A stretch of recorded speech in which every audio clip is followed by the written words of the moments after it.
Salam jumpa kembali teman-teman. Kita kembali dalam pembahasan kita tentang aliran-aliran filsafat yang utama. Tetapi kali ini kita akan lebih mengkhususkan diri pada aliran realisme. Video hari ini melanjutkan video sebelumnya tentang realisme dalam bidang seni dan sastra. Kemudian juga realisme dalam pengertian filosofis. Nah, kali ini kita membicarakan realisme dalam bidang sosial. Nah, atau sering juga dikenal sebagai realisme sosial. Teman-teman, realisme sosial sebenarnya merupakan cabang juga gitu dari realisme. Tetapi ada bedanya. Nanti kita akan lihat bedanya. Jadi realisme sosial adalah cabang realisme yang fokusnya pada penggambaran kondisi sosial secara objektif yang tujuannya sebenarnya untuk menggugah kesadaran kita ya akan segala persoalan sosial yang ada di sekitar kita, sehingga kesadaran itu juga akan mendorong kita untuk melakukan yang disebut sebagai perubahan sosial. Teman-teman, realisme sosial ini berbeda dengan realisme jenis lainnya ya, atau realisme tradisional yang lebih mengutamakan deskripsi dunia sehari-hari, di mana seolah-olah kesannya cuma mencatat saja ya, mencatat apa yang ada dalam dunia sehari-hari. Nah, realisme sosial ini lebih dari itu, dia tidak hanya mendeskripsikan, tidak hanya mencatat, tapi juga mengkritik dan mengajak audiens untuk ikut berperan dalam perubahan sosial, utamanya untuk mengatasi ketidakadilan dan segala persoalan sosial yang ada. Nah, teman-teman, mari kita lihat bagaimana aliran ini nantinya, realisme sosial ini juga akan mempengaruhi dunia seni dan sastra dan masyarakat secara lebih luas. Nah, apa itu realisme sosial?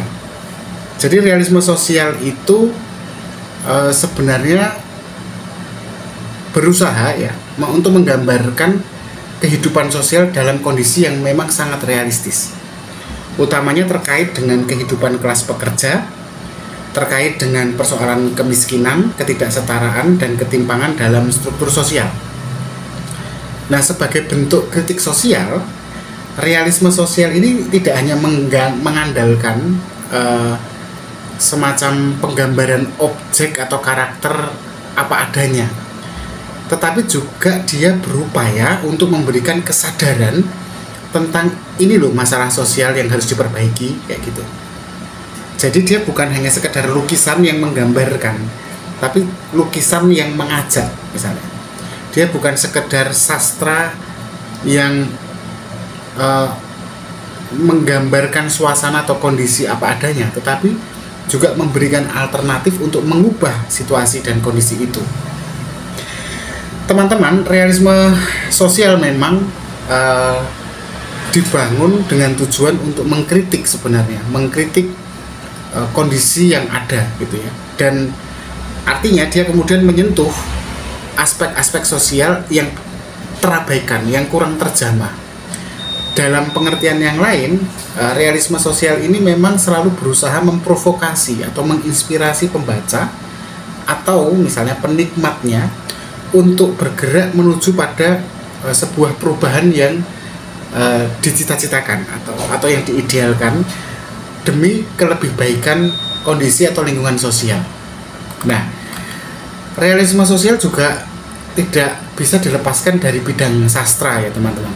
Kalau dilihat dari sejarahnya, misalnya dalam bidang sastra, kita akan bertemu dengan seorang sastrawan bernama Charles Dickens. Charles Dickens ini adalah seorang penulis yang lahir tahun 1812 dan meninggalnya 1870. Nah, itu kalau teman-teman ingin tahu ya produk realisme sosial itu ya ada dalam karya sastra milik Charles Dickens, seperti yang mungkin teman-teman tidak menyangka ya, judulnya sangat populer, Oliver Twist dan A Tale of Two Cities. Dari dua karya itu, Oliver Twist dan A Tale of Two Cities, Dickens itu menggambarkan kemiskinan dan ketidakadilan sosial, tetapi dengan cara yang sangat mendalam. di mana dia kemudian mengkritik sistem sosial yang memperlakukan orang miskin secara tidak adil. Dengan gaya bercerita Dickens yang memang sangat kuat ya, dan kalau teman-teman perhatikan itu karakter-karakternya itu sangat syarat dengan emosi gitu ya. Dickens mempengaruhi kita yang membacanya itu untuk peduli pada kondisi sosial masyarakat yang terpinggirkan. Itu Charles Dickens dalam bidang sastra. Contoh lain ya, kalau kita mau lihat produknya realisme dalam bidang sosial, itu bisa melihat karyanya Émile Zola. Émile Zola ini juga penulis yang lahir tahun 1840 sampai 1902 meninggalnya. Nah, Émile Zola ini sebenarnya lebih cocok untuk dikatakan dia bukan seorang pemikir realis atau sastrawan realis ya. Dia lebih cocok dikatakan sebagai pionir naturalisme ya.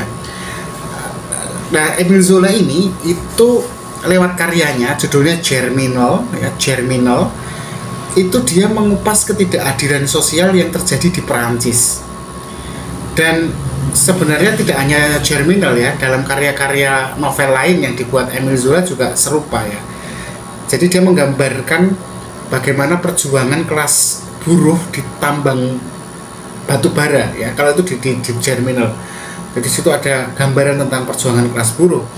Nah, Zola itu menggunakan semacam pendekatan ilmiah untuk kemudian menganalisis kondisi sosial, lalu menghubungkan faktor-faktor sosial dan ekonomi itu dengan nasib hidup para pekerja tambang batu bara di Prancis. Dan disitulah sebenarnya kita akan menemukan kritik atas ketidakadilan sosial yang sedang terjadi gitu. Jadi sekali lagi ya, realisme itu tidak sekedar menggambarkan, tetapi juga ada muatan kritik dan semacam provokasi atau dorongan untuk melakukan perubahan sosial. Dalam bidang seni ada nggak pengaruhnya? Oh ya, ada teman-teman. Kalau misalnya teman-teman lihat ya, realisme sosial dalam bidang seni itu tampak dalam karya pelukis Diego Rivera. Diego Rivera ini dia seorang pelukis yang lahir tahun 1886 dan meninggalnya 1957. Diego Rivera ini terkenal karena dia itu pelukis yang gemar. Pelukisnya juga bukan pelukis yang biasa ya, dia pelukis mural ya. Itu dia terkenal seringkali menggambarkan kehidupan kaum pekerja, kaum kelas bawah di mural-muralnya yang besar dan penuh warna gitu, mural. Jadi bukan hanya lukisan kanvas ya, tapi mural. Dia gambarkan bagaimana ketidaksetaraan itu terjadi ya, dan disitulah pesan-pesan sosialnya kuat sekali. Rivera itu mengangkat tema-tema yang sebenarnya khas ya di masyarakat, seperti tentang eksploitasi kaum pekerja atau kaum buruh, kemudian juga tentang perjuangan kelas dari kaum pekerja. Tapi itu semua teman-teman itu disajikan tidak di galeri, tetapi betul-betul di ruang publik, di dinding-dinding besar gitu. Kemudian akhirnya kan bisa diakses ya oleh banyak orang. Nah, selain seniman Diego Rivera, ada juga Norman Rockwell ya. Norman Rockwell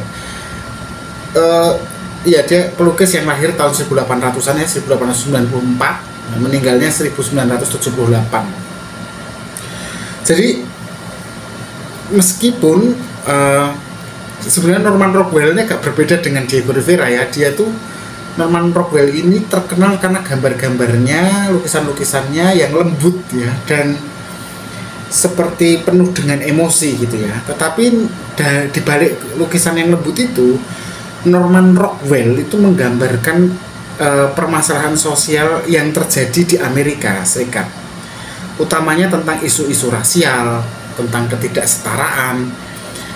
Sehingga kalau misalnya teman-teman cek di Google, itu juga ada itu lukisannya, yang judul lukisan Norman Rockwell, judulnya The Problem We All Live With ya.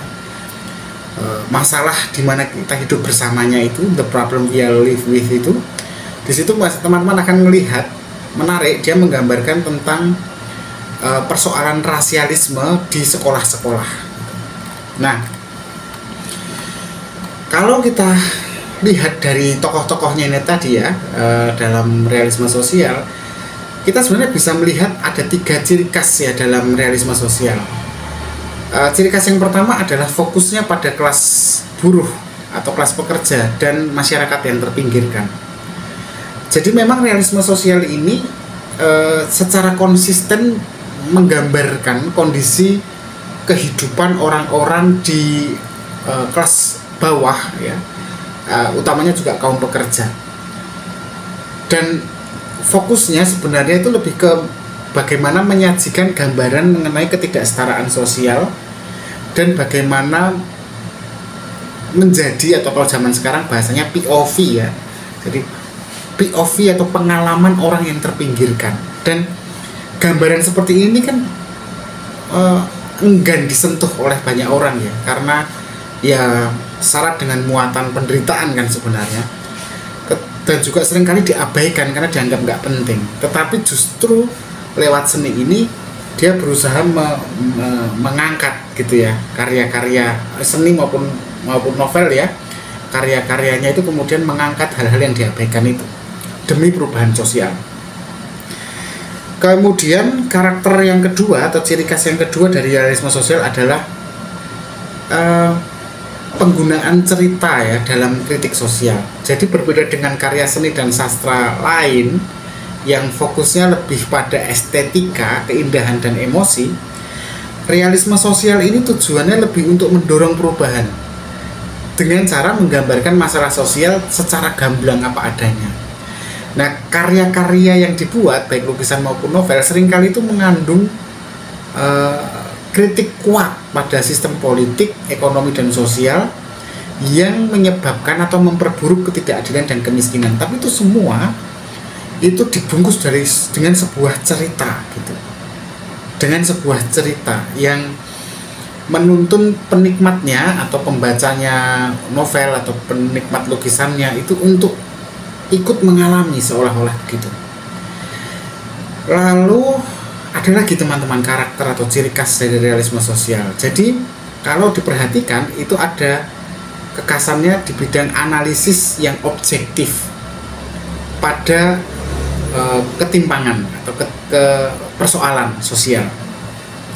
Jadi realisme sosial ini kan nggak hanya perkara bagaimana menggambarkan persoalan sosial ya, tetapi juga mencoba untuk memberikan semacam analisis sosial yang objektif dengan menelusuri akar masalah dan menyajikan ini loh struktur sosial yang